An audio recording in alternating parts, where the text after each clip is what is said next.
Alors, métavers, de quoi s'agit-il? C'est une question qu'on peut poser à 10 personnes, 100 personnes, il y aura 10 réponses ou 100 réponses différentes. Pour moi, le métavers, c'est par étymologie, méta, au-delà, de l'univers physique, donc tout ce qui est au-delà du monde physique, et donc tout ce qui peut être soit du domaine du virtuel, soit du domaine en ligne, soit du domaine de la 3D, mais qui n'est pas tangible. C'est ça que ça veut dire, et ça regroupe énormément de choses, et le jeu vidéo, Zoom, Internet, ça fait partie du métavers. Alors, quelles opportunités offre le métavers pour la culture? Énormément. Nous sommes positionnés sur le spectacle vivant dans le métavers, et c'est un moyen de donner aux artistes, aux producteurs, aux diffuseurs, la possibilité de rencontrer un public en explosant les contraintes habituelles, les contraintes physiques, matérielles habituelles, de temps et d'espace et de lieu. Donc, à partir du moment où on est dans le métavers, tout le monde peut y accéder, que ce soit en ligne ou en réalité virtuelle ou en réalité augmentée. Et donc, on n'a plus de problème de jauge pour ce qui concerne les diffuseurs, on n'a plus de problème de Covid ou de réchauffement climatique s'il s'agit des festivals, on n'a plus de problème de handicap s'il s'agit du public. C'est vraiment la possibilité de démocratiser l'accessibilité à la culture en général, et tous les acteurs de la culture peuvent en profiter. Concrètement, quels projets peuvent-ils émerger en la matière? Un projet concret, c'est le nôtre. Donc nous, on est une plateforme qui propose du spectacle vivant en réalité virtuelle sociale, donc sous forme d'avatar. On peut se rejoindre à un concert, on peut participer à un festival, on peut voir un spectacle de danse ou de théâtre. Et en fait, on n'est pas limité du tout, ni dans l'espace ni dans le temps. On peut faire des choses en live, on peut les faire en replay. Et tout ça, ça peut bénéficier aux artistes, comme je le disais précédemment, aux producteurs ou aux diffuseurs, et évidemment au public en premier lieu.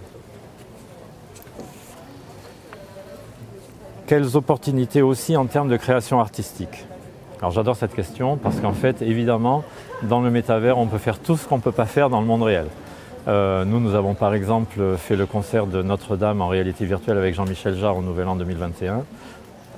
Et dans la Notre-Dame de Jean-Michel Jarre, il y avait donc un concert, ce qui est quasiment impossible dans la vraie vie. Notre-Dame était entière alors qu'elle est à moitié détruite aujourd'hui. Et surtout, on pouvait se balader partout, du transept au premier étage, derrière la scène, alors que dans la vraie vie, on ne peut pas. Et surtout, on pouvait sauter du premier étage jusqu'en bas pour atterrir au pied de Jean-Michel Jarre. Donc ça, c'est quelque chose qu'on ne peut pas faire dans la vraie vie. Et on peut faire au niveau scénographique, pour être un peu plus sérieux, on peut faire des choses et donner au public la possibilité d'assister à un événement culturel d'une manière qui est impossible à faire pour des raisons de sécurité, pour des raisons de budget dans la vraie vie. La dernière question. Ce virage de la réalité virtuelle peut-il attirer un nouveau public culturel? Alors tout à fait. Je vais reprendre l'exemple de Jean-Michel Jarre pour un autre concert, là, qui était un concert, le concert Oxymore qu'on vient de faire à Radio France. À la fin du concert, qui était aussi bien en physique qu'en réalité virtuelle, c'était un concert hybride, à la fin du dernier concert donné à Radio France en janvier dernier, Jean-Michel Jarre a rejoint un groupe de fans dans la réalité virtuelle et il a parlé longuement avec une de ses fans qui lui a expliqué qu'elle était absolument heureuse d'être là parce que c'était la première fois de sa vie qu'elle pouvait aller à un concert de Jean-Michel Jarre alors que c'est une super fan. La raison pour laquelle c'était la première fois de sa vie, c'est parce qu'elle était tétraplégique. Donc c'était pour elle, et en plus elle pouvait parler à son artiste. Donc c'était un moment d'émotion, mais c'était aussi mettre le doigt sur les possibilités qu'ouvre le métavers pour un public qui d'habitude ne peut pas se déplacer, déjà d'une part, et d'autre part aussi pour des gens qui n'ont pas l'habitude d'aller dans des lieux physiques ou des lieux culturels. Par exemple, dans ce même concert, les fans de Jean-Michel Jarre étaient scotchés devant des écrans virtuels où ils voyaient dans une ville en 3 dimensions qu'on avait créée, où Jean-Michel Jarre était comme un grand Big Brother en train de jouer à ses machines. Et les fans de cet artiste étaient vraiment scotchés devant les écrans et écoutaient la musique en son binaural, regardaient leur artiste sur un écran géant et le voyait en live.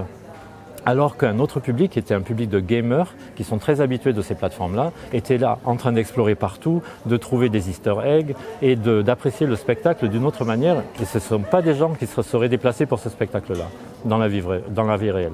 Donc effectivement, l'ouverture à des publics tout à fait innovants.